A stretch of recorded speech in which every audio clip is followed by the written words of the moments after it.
Omar Rahman is a fellow at the Middle East Council on Global Affairs and he joins us live now from New York. Omar, welcome. So firstly, this 21-point plan that Trump's presented to end the war, what do you make of it? Does it have the elements required to be acceptable to all parties? Well, it's an interesting plan, and obviously it was presented in that meeting that you mentioned on the sidelines of the UN General Assembly, which seems to be a potential watershed moment. I know there's a lot of skepticism at this point, rightful, justified skepticism with anything advancing and procuring the desired ceasefire. But I've also heard some, guarded optimism from the parties that are negotiating this, that sat with Trump in that room, that this proposal that came from the United States, which had been, a process of negotiation over several weeks with a lot of these interlocutors, was the farthest that the Americans had gone so far in putting something on the table and included things that hadn't been there before. And Trump seems to have come out of that meeting with a renewed sense that this war needs to be brought to a swift end, and he seems to be maybe even fed up with Netanyahu. Maybe that's all a ruse. It's hard to say at this point. There's been so many, but the clip that you just played is quite remarkable, I think, in terms of what Trump said. So maybe something comes out of this. We'll see. And Omar, this element regarding Trump's team reportedly floating a transitional Gaza authority led by Tony Blair, does that idea have any traction in the region? Is it a credible idea? I mean, Tony Blair's inclusion of that is quite bizarre, and I hadn't heard that. I mean, I had read that elsewhere, but I hadn't heard that from my briefings with stakeholders in this process. But what I had heard was that there would be some Arab international kind of governance organization alongside Palestinians that would also include, at least to a limited degree, the Palestinian Authority, until the Palestinian Authority's capacity could be brought along into a much larger governance role within Gaza. And then there would also be an international, mostly Arab, security force there alongside also Palestinian security forces to govern Gaza. But the kind of important part of that would be that Hamas would have no role in either the governance side or the security side. And that's, that's been a potential sticking point. We'll see where that goes. But if Hamas agrees to that, that could be a way forward. Ultimately, this is going to be, brought to Israel, and we'll see what Israel's position on it, because there are a number of points within that 21-point plan that seem like anathema to Israel at this point. And Trump today announcing he won't allow Israel to annex the West Bank. I mean, those were some strong comments from the US president. What did you make of those, and what did you see as, is this a political or a strategic motivation behind this shift in the president's messaging there?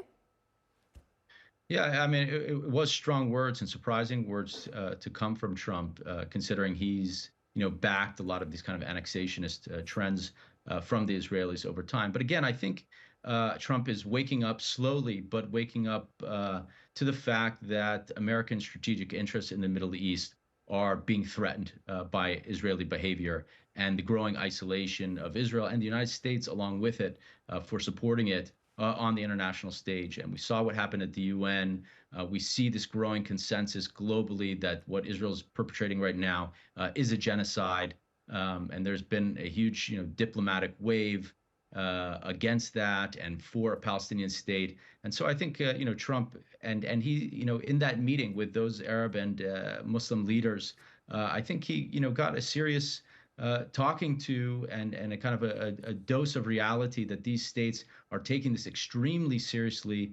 They're extremely unhappy with the United States, and they are looking for other options than the U.S.'s traditional role there if the U.S. continues to back Israel unwaveringly while it continues to threaten and attack everybody in the region without limitation. So I think Trump is waking up to that, and that might be the realization where he's saying there at the very end, this is enough, this has gone too far, and I'm going to oppose and stop the Israelis from taking this massive step that even countries like the UAE, which are parties to the Abraham Accords and have relationship with Israel and are a close ally of the United States, are drawing this as a red line, the annexation of the West Bank. And so I think Trump is recognizing that.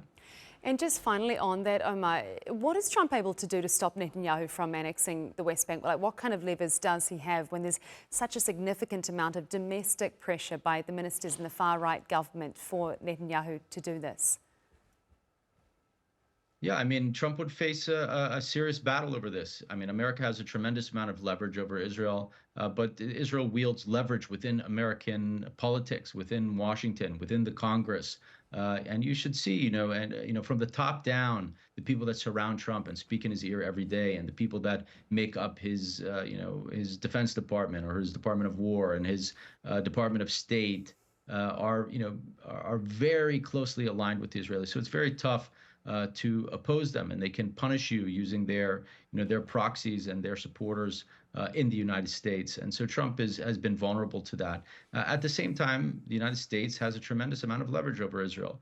The Israelis are carrying on this massive fight over the region, trying to smash anybody that opposes them. And that requires American backing and American arms and American military support. And if Trump threatens to withdraw that, and he's serious about it, and the Israelis think that is a credible threat, then they would be in a tough situation. They can't do what they're doing today without the Americans. And if the Americans stop their support, then the Israelis are really in trouble. Omar Rahman, Fellow at the Middle East Council on Global Affairs, thanks so much for your time and analysis.